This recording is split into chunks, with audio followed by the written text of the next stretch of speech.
Hello all. இதுவுமே வந்து February 14 அன்னைக்கு எடுத்தது தான். ஸோ மார்னிங் ரோஸ்க்கு போயிட்டு அந்த ரோஸ்லாம் கலெக்ட் பண்ணதுக்கப்புறமா கோவிலுக்கு போகலான்னு கிளம்பியாச்சு. ஆக்சுவலாக நாங்கள் இருக்க ஏரியாவில் வந்து இந்த வீக்கெண்ட் தான் வந்து தைப்பூசம் செலிப்ரேஷன் வந்து பண்ணியிருந்தாங்க. ஆக்சுவலாக முன்னாடி பண்ணியிருக்கணும், பட் வீக்கெண்டில் எல்லாரும் கம்ஃபர்டபுளாக வரணுங்கிறதுக்காக இந்த வீக் வச்சுருந்தாங்க. ஸோ அப்பாவுக்கும் பையனுக்கும் வந்து பொங்கலுக்கே வந்து நாங்கள் ஒரே மாதிரி காஸ்ட்யூம் வந்து எடுத்திருந்தோம். பட் அது வீக் டேஸில் வந்துச்சு, இவருக்கும் ஆஃபீஸ் இருந்துச்சுன்னு அந்த டைமில் போட முடியல. அதுவும் ரொம்ப குளிராக இருந்துச்சு, வேஸ்ட் ஷர்ட்லாம் போடுறதுக்கு முடியல. இந்த டைம் வந்து சரி கோவிலுக்கு தானே போகிறோம், கண்டிப்பாக போட்டுட்டு போகலான்னு 2 பேத்துக்கும் வந்து எடுத்துகிட்டு போயிருந்தேன். ஸோ அது வந்து அவங்க அப்பா அவங்கள ரெடி பண்ணிட்டு இருந்தாங்க.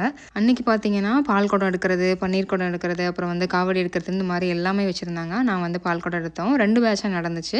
நான் வந்து ஃபஸ்ட் பேட்ச்க்கே வந்து ஜாயின் பண்ணியாச்சு. ஸோ பால் குடம் சூப்பராக வந்து எடுத்தாச்சு. இந்த இடத்துல வந்து இன்னும் கோயில் பில்ட் பண்ணல. ஆனால் அந்த மாதிரி ஏதாவது செலிப்ரேஷன்னா இங்கே வந்து நாங்கள் செலிப்ரேட் பண்ணுறது உண்டு. இப்போது அன்றைக்கும் பார்த்தீங்கன்னா நிறைய பேர் வந்திருந்தாங்க, இன்னும் வந்துட்டேவும் இருந்தாங்க. ஸோ பேட்சாக வந்து நடந்துட்டு இருந்தது. பால் குடம் எடுத்ததுக்கப்புறமா பாலபிஷேகம் நம்மளே வந்து பண்ணலாம். எனக்கு இது வந்து 3rd இயர் இங்கே வந்து நான் பாலபிஷேகம் பண்ணுறது. ஸோ இதுக்கப்புறமா வந்து லஞ்சுமே வந்து அரேஞ்ச் பண்ணியிருந்தாங்க. ஸோ அன்னதான சாப்பாடுலாம் வாங்கிட்டு சாப்பிட்டுட்டு போயிடலாம் அப்படின்னு நினச்சிட்டு வந்தாச்சு. பிகாஸ் அங்கே வந்து சாமிக்கு அலங்காரம் நடந்துட்டு இருந்தது. ஸோ அன்றைக்கி வெதருமே நல்லா இருந்துச்சு. ஸோ இவங்களை வச்சுட்டு வந்து உட்கார வைக்கிறது ரொம்ப கஷ்டமாயிடும். அதனால வந்து சரி லஞ்ச் கொடுத்துட்டு போய் உட்காந்துக்கலாம் அப்படின்ட்டு நாங்கள் லஞ்சு வந்து சாப்பிட வச்சுட்டு போயாச்சு. சாப்பிட்டு போனதுக்கப்புறமா அங்கே சாமிக்குமே அலங்காரங்களும் முடிஞ்சிருச்சு. ஸோ சிறப்பாக சாமி தரிசனம் பார்த்துட்டு வந்தாச்சு. நம்ம நெக்ஸ்ட் ஒரு வீடியோவில் பார்க்கலாம். பாய்.